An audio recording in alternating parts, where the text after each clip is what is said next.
All right, so today we're going to be reading chapters 5 and 6, but I want to give a quick recap on chapters 3 and 4. In chapters 3 and 4, Teresa showed Moose and Natalie around Alcatraz and the island, and that's where they met Piper, which Piper is the warden's daughter. The warden is the person that is in control of the whole prison and everything. Piper came off pretty rude, especially towards Natalie. Again, this is a time where they don't understand special needs and autism, and she was pretty rude about Natalie. We found out Natalie is extremely good at math and loves indexes of books. And the Flanagans were taking Natalie to the Esther P. Marinoff School in that last chapter that we read in chapter 4. And Natalie kind of had a little freak out, but Moose was able to get her off of the boat. All right, so today, chapters 5 and 6. Chapter 5, Murderers Darn My Socks. Same day, Sunday, January 6th, 1935. I keep thinking about when my mom's second cousin, Mrs. McCraw, came to visit. Put her in an asylum, Helen. It's the humane thing to do. Mrs. McCraw said between bites of cinnamon nut cake. My mom turned ashen. She told Mrs. McCraw she wasn't welcome in our home ever again. Mrs. McCraw took giant gulps of air and tried to apologize, but my mom stood firm, holding the door open. She didn't say a word until Mrs. McCraw limped out, her handbag bumping against her side. After she was gone, my mom found Mrs. McCraw's knitting bag. She sent me running after her to give it back. I can't help if your mom can't see the forest for the trees. She's got one good boy, why not focus on him? But no, she goes on these wild goose chases. It's too bad the child is sick, but cut your losses. No use throwing good after bad. I nodded then. I didn't mean to. Really, I didn't. My neck nodded without my telling it to. But once I'd nodded, I couldn't unnod. I was too stiff to move. When Mrs. McCraw drove off, I still had her knitting bag in my hand. The thing is, we didn't do that, right? We didn't put her away. The Esther P. Marinoff will help her, right?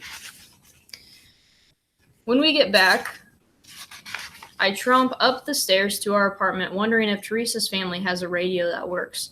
Then I see the note hanging from our door. Cam, send your boy up to talk to me at 1700 today. Warden Williams. The warden? I croak. My dad takes the note out of my hand. Looks like it, he says. Couldn't I do this tomorrow? When the warden says jump, my father says, you ask how high. Dad, we gotta talk. Give me a little time to rest, then we'll play ball. Then you'll go. He winks at me. I don't remember ever seeing him look so tired. The extra guard duty shifts are killing him. It's too much work, and being a prison guard is the exact wrong job for him. He's too nice. My mother would make a much better jailer than my father. I've just finished my book when my father comes out of his room and with his glove and ball in his hand. My mother is still sleeping. He closes the door as quietly as he can. Doc? He asks. Yep. I searched for my glove. It's not in my room. Maybe it's in Natalie's. Lately, she decided the glove is hers. The door to Nat's room is closed. I can't bring myself to open it. I glance back at my dad. I'll get it, he whispers. From the doorway, I see Nat's soft purple blanket in a tangled heap. Why didn't my mom pack it? How will Nat go to sleep without it? I feel like marching into my parents' room and shaking my mom. How could you send her to that place without her blanket? My dad finds the glove on a crate by her bed. He puts it under his arm and heads for the door. Dad, what about her blanket? What if she needs it? I think your mom was worried it would get lost. He presses lips together so hard they go white. Neither of us says anything as we walk down the stairs. The dock smells like sardines, and it's pretty deserted, unless you count the birds, which I don't because it makes me think about Natalie. We decide to throw parallel to 64 building where we live. This way, if somebody misses, we aren't as likely to lose the ball in the bay or bust out any apartment windows. The gulls scatter to the dock posts and wood pilings at the water's edge. They sit watching us like fans. It's so nice to have my dad again. I was angry at him for looking for a job up here, and angry all over again when he found one. I've been angry at my mom for making us do this, and at Pete and all my friends at home because I had to move and they didn't. I've been mad at everyone except Natalie. I always try really hard not to get angry at her. Once when I was little, I yelled at her for smashing a dugout I'd constructed out of cardboard, and my mom didn't speak to me for a month. My father told me having Natalie as a sister is like playing ball when you're 100 times better than your opponent. You'll always win, but it will make you feel like a louse. I didn't see what that had to do with my sister ruining my stuff and my mother going mute, but it was pretty clear that getting mad at Natalie was the one thing that would never be forgiven. My dad's not a great ball player, but he's a lot of fun to throw with because he's always trying something tricky. He sends a high ball I have to run like crazy for, then a fast glove pelting stinger, then a low burner. I know all his tricks. After a few minutes, when my arm is good and loose, I start talking. So, I ask, how long are we here? My dad catches the ball and walks up closer so we don't have to shout. We live here now, Moose. You know that. But what if I don't want to live here? He shrugs. Nobody wants to come to Alcatraz. But at least you don't have a number printed on your back and no bracelets either. Bracelets? Handcuffs. Oh. I send him an easy ball with a high arc. Natalie doesn't like it either. She doesn't like it one bit, I say, although I know this is a cheap shot. My father catches the ball and waits a beat before returning a stinger. I'm surprised how hard and fast it is. It stings my hand through my glove. If you want to talk about yourself, that's fine, but I'm not going to discuss your sister. Does the warden know? Does the warden know what? About Natalie. Of course. What's he want to talk to me about then? He just wants to meet you, is my guess. It's decent of him to take the time to talk to you, Moose. Have you met his daughter? Piper? Yes, seems like quite a nice young lady. I blow air out of my mouth and roll my eyes. He laughs. The pretty ones are always trouble, Moose, but I think you can handle her. He winks at me. She told me she was going to tell the warden about Natalie. Like I said, he already knows. She wasn't nice, I say. Sounds to me like she was just trying to help out her dad. No crime there. Tell me again why we can't go home? We saw where that was going, Moose. Natalie's sitting on Graham's back step, counting her buttons, day after day. We wanted to just see, if there was another way. This school has skilled teachers working with these kids around the clock. It's an impressive place. The goals are starting to edge closer now. I stamp my foot and they scatter. You saw how she was when we left. Change is hard. It's hard for you. It's hard for me. It's murder on your sister. His voice breaks. You heard her screaming, Dad. My dad's hands go up to block my words. Look, son, he interrupts. I can't talk about this anymore. I want to know for certain this is going to work out. My dad sighs. He looks out at the water to where they're building the Bay Bridge, two toothpicks held together by a thread of steel. He's quiet for a long time.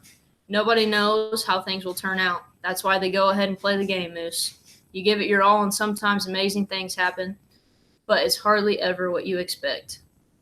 Now, he checks his watch. You can't go see the warden looking like that. Go put on a clean shirt. I don't have one. Cleaner, then. We don't put the laundry out until Wednesday. Comes back Monday. Mom doesn't have to do it? He shakes his head. The convicts do the washing here. The convicts wash my shirts, as in murderer convicts and kidnapper convicts, and then I'm supposed to wear them? He laughs. They darn socks, too? Yes, as a matter of fact. Do a better job than your mom, too. Though don't you dare tell her I said that. Murderers outsew my mother? Apparently so. My dad laughs. All right, chapter 6. It's titled Sucker. Same day, Sunday, January 6th, 1935. I'm walking by the cell house now. Row after row of dark, barred windows, all spooky quiet. What goes on in there? I know the convicts aren't allowed to talk, but could some 300 men not make more sound? Just breathing makes noise, you know. And all those windows, the cons don't sit around watching us, do they? Across the road from the cell house is a fancy mansion with flower pots on the steps and curtains in the windows. The only thing missing from the house is a lawn and a tree. That's the only tip this is Alcatraz. There's nothing but cement clear up to the door. Even so, it's strange how one side of the road is so different from the other. High society on the left, grim and grisly on the right. But somehow, this seems like the perfect place for Piper. I trip going up the steps and have to brush myself off and tuck my shirt in again. I comb my hair with my hand, take a deep breath and ring the bell. The door opens a split second later, and there is the warden, rising to fill the doorway. "Young Mr. Flanagan," he says. "Yes, sir," I say. "Just making myself a cup of tea. Care to join me?"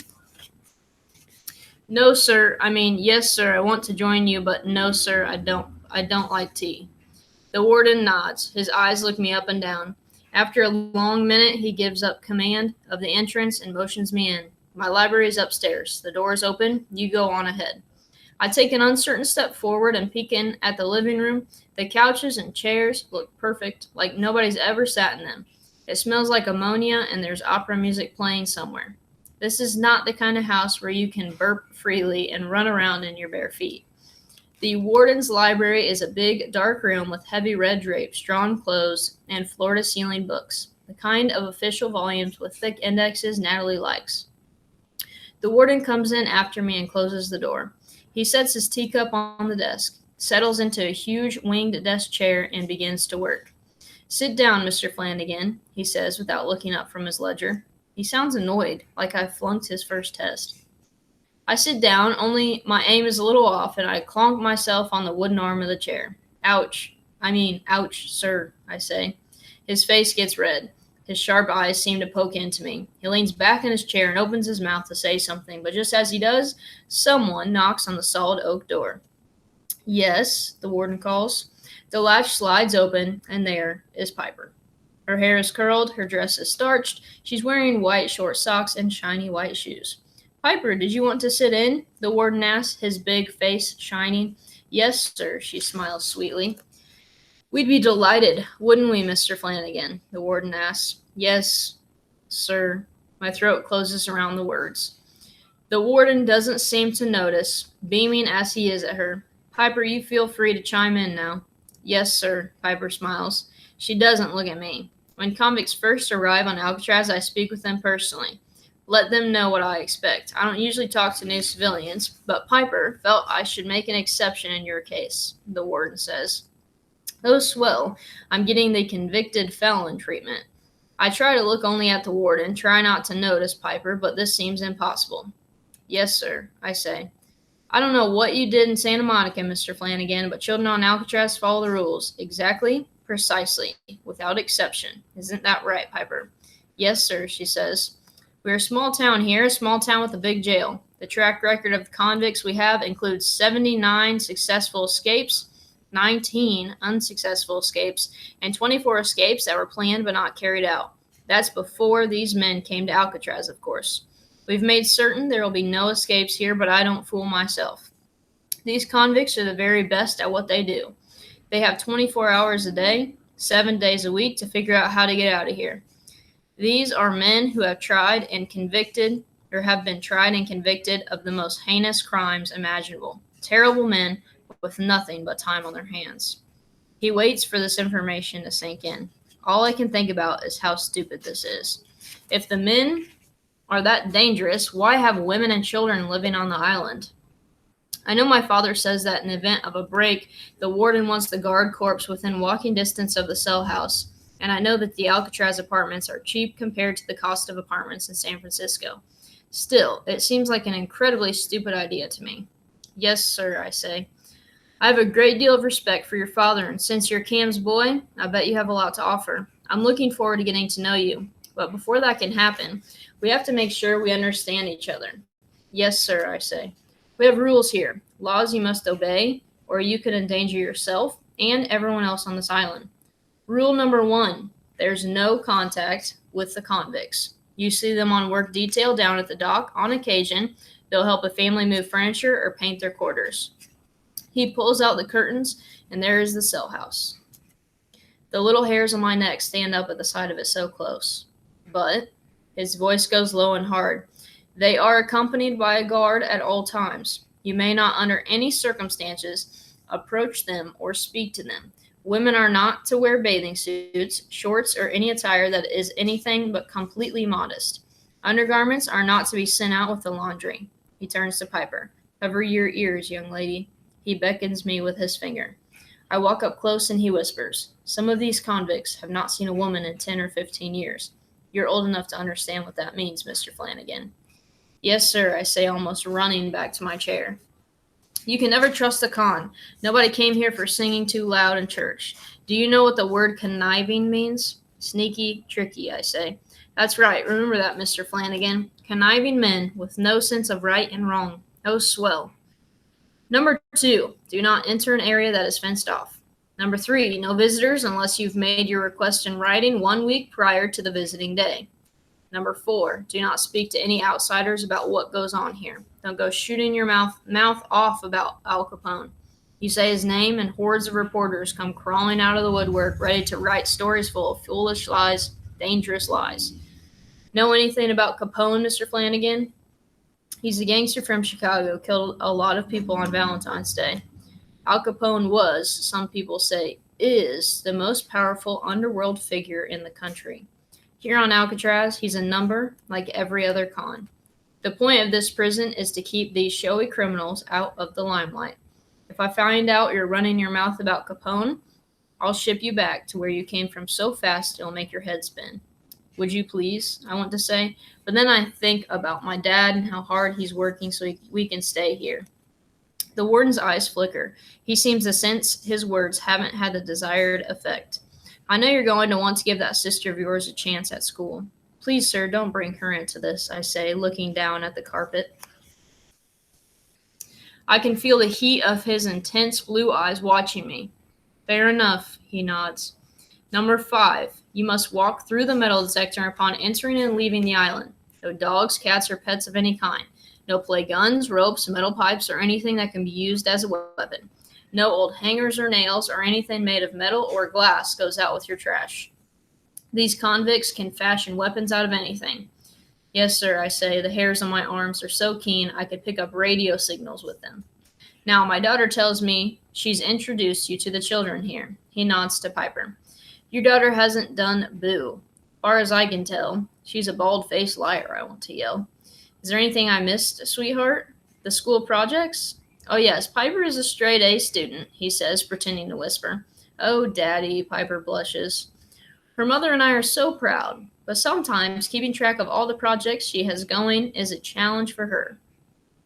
Annie and Jimmy both go to St. Bridget's, so you'll be the only other Alcatraz child attending Marina School with Piper, and she often needs help carrying her projects and whatnot to school.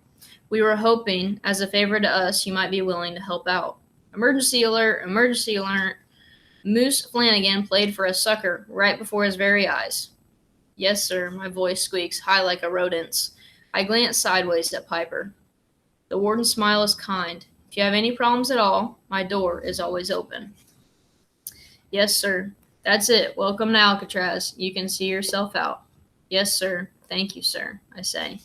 Bye, Moose. See you at school tomorrow. Piper waves like she is the sweetest girl next door. For a second, I almost believe her. That's how good she is. And then I realize she is the girl next door. The girl next door to Al Capone. All right, that was chapters 5 and 6 of Al Capone Does My Shirts.